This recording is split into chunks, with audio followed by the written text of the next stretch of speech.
Assalamualaikum warahmatullahi wabarakatuh. Kembali kita kepada channel Asas Bahasa Arab Al-Quran Fast Track. Jika anda ingin menguasai bahasa Arab, anda perlulah menguasai jadual isim seperti mana yang telah kita pelajari di dalam video-video sebelum ini. Dan jika anda ingin menguasai jadual isim dengan cara mengisi sepenuhnya jadual-jadual itu, anda perlulah menguasai penulisan Arab. Sebelum ini kita telah menjelaskan pada video 1.5 bagaimana cara untuk mengenal huruf-huruf Arab dan menyambungnya dengan cara yang betul. Dan juga anda mestilah praktis ataupun berlatih untuk menyambungnya secara perlahan-lahan bagi orang yang tidak dapat menulis huruf-huruf Arab. Dan semakin lama semakin anda lajukan. Dan pada masa yang sama, saya syorkan anda supaya menulis huruf-huruf Arab itu seperti menulis di dalam kotak. Begini. Ba, waw, nun. Dan kalau disambung, hendaklah seperti anda menulis di dalam kotak. Jadi anda boleh praktis, boleh berlatih seperti menulis di dalam buku matematik yang dulu buku kotak alif, ba panjang, ba bersendirian, dan jika disambung kecilkan dia, babun umpama. Jadi anda teruskan berlatih sehinggalah tulisan anda menjadi makin stabil. Baik, untuk sesi pada hari ini kita ingin menyentuh tentang asas info ataupun info asas bagi mengetahui tentang beberapa perkara-perkara yang kecil tetapi amat penting, seperti pepatah barat mengatakan small but matters. Baik, kita mulakan dengan apakah kegunaan alif. Baik, pertama sekali, alif digunakan untuk menunjukkan bunyi panjang, iaitu apabila kita ada satu huruf, umpamanya ba, kita temukan dengan alif, maka ia akan menghasilkan bunyi yang panjang, ba. Inilah satu fungsi alif. Kegunaan alif yang pertama. Kegunaan yang kedua, alif juga digunakan untuk tempat meletakkan hamzah. Okey, sama ada di atas ataupun di bawah. Okey. Jika di atas, umpamanya perkataan ummun, maka hamzah perlu diletakkan di atas alif untuk mengeja huruf perkataan ummun. Di bawah umpamanya perkataan imam, imamun. Inilah fungsi alif, untuk menunjukkan bunyi panjang dan untuk menjadikan tempat letak hamzah. Sebab itulah kadang-kadang dikira sebagai satu huruf. Baik, yang kedua, kita juga perlu mengetahui apakah itu ta marbutah. Sebenarnya kita sudah pun mengetahui sebelum ini ta marbutah. Yang kedua, info tambahan, ta marbutah digunakan untuk menunjukkan tanda muannas, tanda wanita. Contohnya perkataan muslimun, apabila bertemu dengan ta marbutah, maka dia akan menjadi muslimatun. Yang ini dipanggil ta marbutah. Yang ketiga, terdapat huruf-huruf yang tidak boleh disambung selepasnya. Jadi kita perlu tahu bahasanya alif tidak boleh disambung, dal, zal, ra, zai dan huruf waw. Cuba kita lihat ya. 6 huruf ini kita tidak boleh sambung selepasnya. Jika kita sambung huruf alif, maka dia akan menjadi lam. Jika kita menyambungkan huruf dal, maka tidak menjadi dal lagi. Begitu juga seterusnya, dal, ra umpamanya. Kita tak boleh sambung huruf ini selepasnya. Dia 6 huruf ya. Baik. Yang keempat, kita perlu tahu tentang huruf syamsiyah.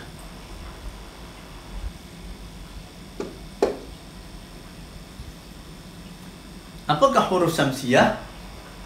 Dia bermula dengan huruf ta, sa, dal, zal, ra, zai, sin, shin, sad, dad, ta, za, lam dan nun.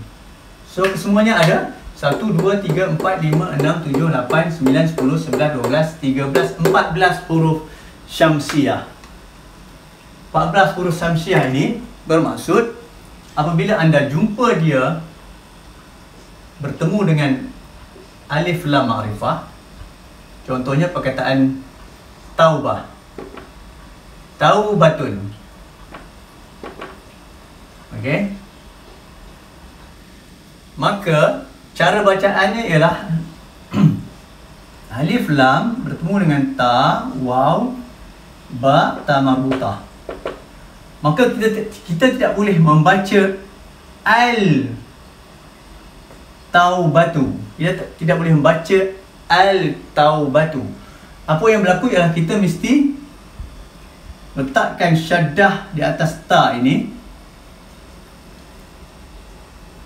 Okey.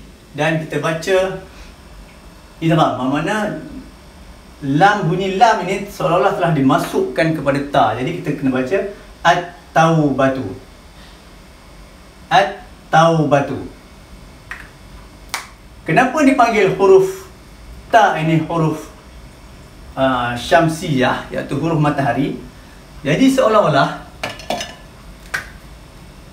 ada matahari di atas ta ini, tetapi huruf lam ini adalah bintang. Okey. So apabila ada matahari, maka bintang tidak kelihatan. Seolah-olah bintang tidak dapat dilihat, maka lam itu dianggap tidak nampak, jadi diteruskan masuk ke dalam huruf ta menjadi at-taubah. Inilah huruf-huruf syamsiyah. Contoh lain, umpamanya assalam. Ya. Kita katakan alif, lam, sin, lam, alif, mim. Jadi kita kena baca assalamu. Tidak berbunyi lam. Selain daripada huruf syamsiyah adalah huruf qamariyah, huruf bulan, iaitu contohnya perkataan babun, pintu. Jadi ba ini adalah huruf qamariyah. Jadi apabila kita masukkan alif lam, al-babu, maka lam ini berbunyi. Kerana ba ini adalah huruf qamariyah, huruf bulan, dan lam ini bintang. Maka bintang ini pada waktu ada bulan, bintang ini kelihatan. Jadi kita mesti baca lam, al-bab. Itulah maksud huruf qamariyah. Baik, yang kelima, syaddatun.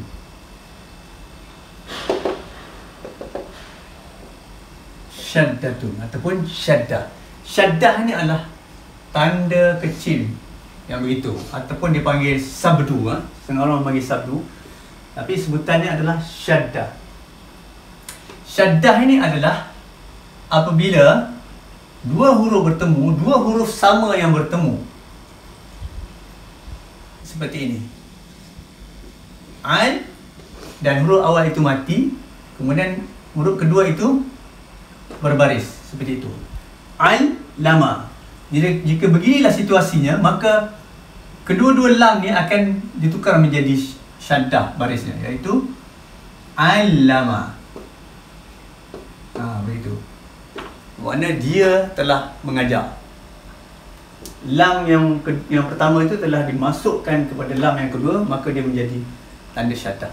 Begitu juga perkataan qud tu umpamanya. Qud tu. Maka bila bertemu keadaan seperti ini, maka huruf dal ini telah dimasukkan kepada ta dari segi bunyinya, maka menjadi syaddah. Jadi kita sebut sebagai qud tu. Maka tidak ada lagi bunyi dal. Qud tu. Yang keenam, tanwinun.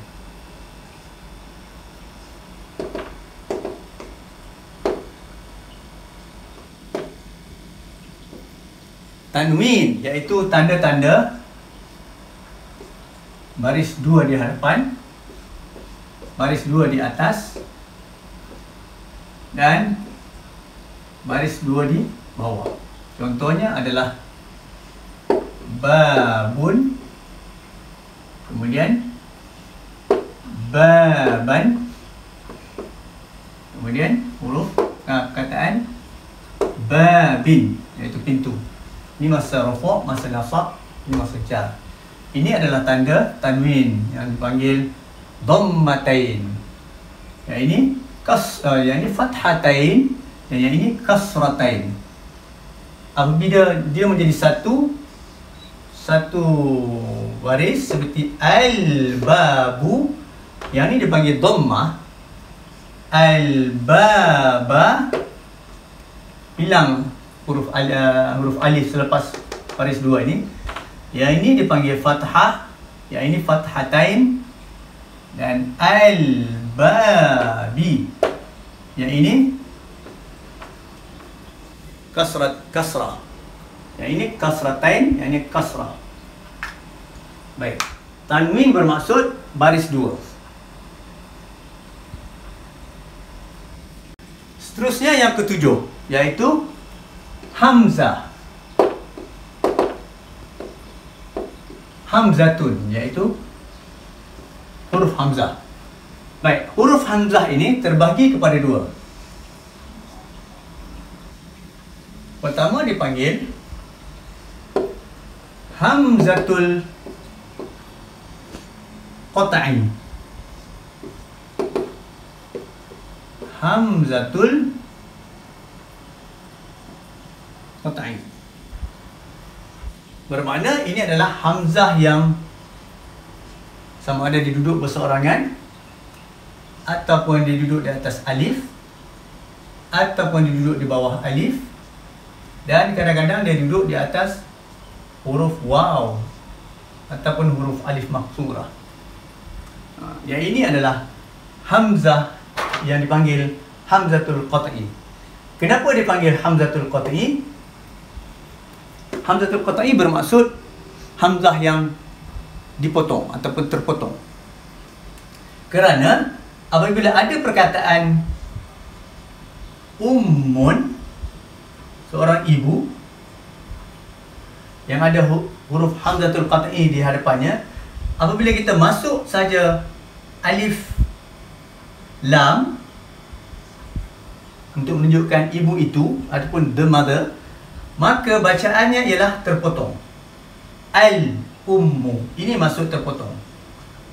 Kita tidak sambung kepada huruf hamzah ini, kita potong dia kepada lam itu, bunyi lam itu, maka bacaan dia adalah al-ummu. Itu maksud terpotong, hamzatul qat'i.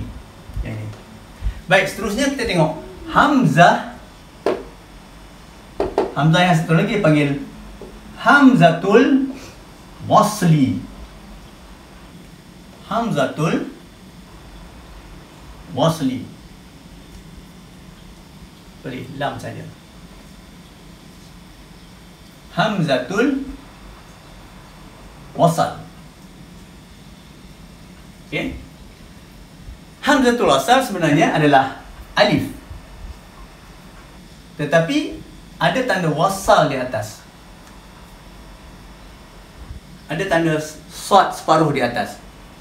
Di manakah anda menjumpa perkataan ini? Anda akan menjumpa perkataan ini umpamanya di dalam alif lam ma'rifah. Yang ini adalah hamzah wasal. Kenapa dipanggil dia hamzah wasal? Kerana apabila wujud satu perkataan, contohnya al-babu, kataan al-babu, dan ini adalah hamzah wasal. Apabila datang satu perkataan lain, contohnya dan pintu itu, kita tidak boleh baca wa al-babu, melainkan kita kena letakkan tanda wasalnya, kerana dia bukan hamzah. Dia bukan hamzah qat'i, hamzah yang ini. Dia adalah alif yang bernama hamzah wasal. Jadi wasal bermaksud kita kena sambung. Kita kena sambung bacaan itu. Wasal bermaksud kita kena sambung bacaan itu daripada wa itu kepada lam. Jadi seolah-olah alif ni tidak kelihatan, tidak berbunyi. Jadi bacaannya adalah wal babu. Jadi ingat ni wal babu. Dan kita juga akan menjumpainya di dalam perkataan seperti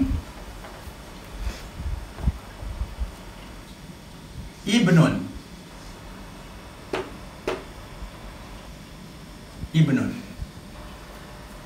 Bagaimana kita nak ketahui bahawa ini adalah hamzah wasal?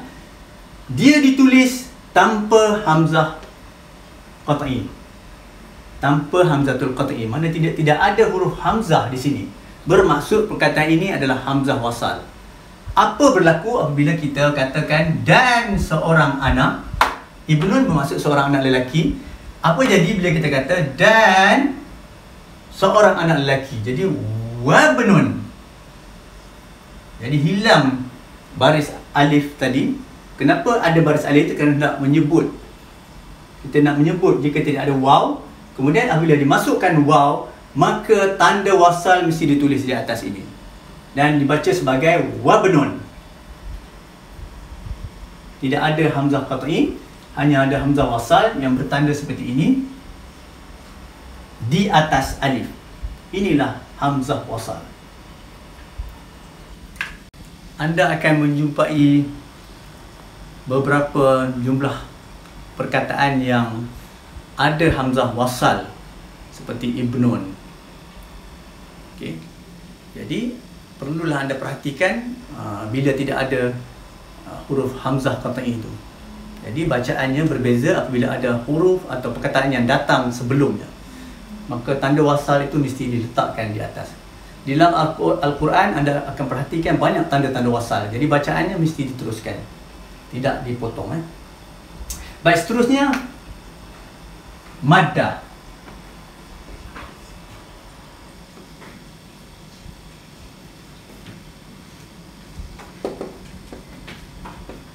Maddatun. Apakah maddah? Maddah ini adalah apabila hamzah itu dia bertemu dengan alif, maka mestilah diletakkan alif ini di atas. Begitu. Maka jadilah huruf mad. Contohnya dalam kataan Al-Qur'an begini. Maka dia ditulis sebagai Al-Qur'an.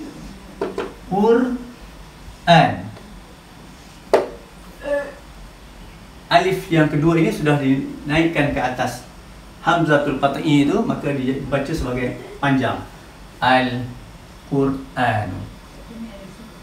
Akhir sekali yang ke-9 adalah lahjah.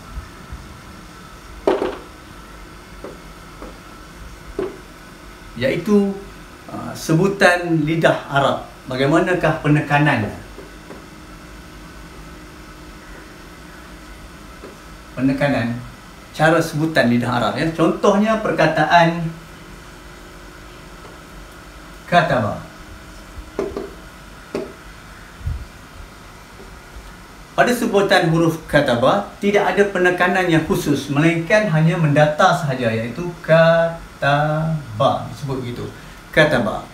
Tetapi apabila ada huruf yang mati, yang sukun, contohnya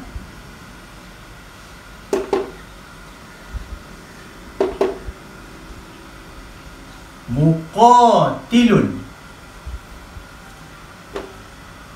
Muqatilun bermaksud bila ada huruf panjang, mim ini pendek, tetapi bila qaf itu panjang, maka kita mesti letakkan penekanan di situ. Muqa penekanan, dan ta ini pendek, maka ditekan mendata, disebut mendata. Kemudian lun ini seolah-olah ada nun, bunyi nun di hujung tu, ada nun mati di situ, maka berbunyilah tanwin, maka di sini mesti ditekan balik. Jadi cara sebutannya adalah muqatilun. Muqatilun, penekanan di situ. Contoh lain, kataan maktubun.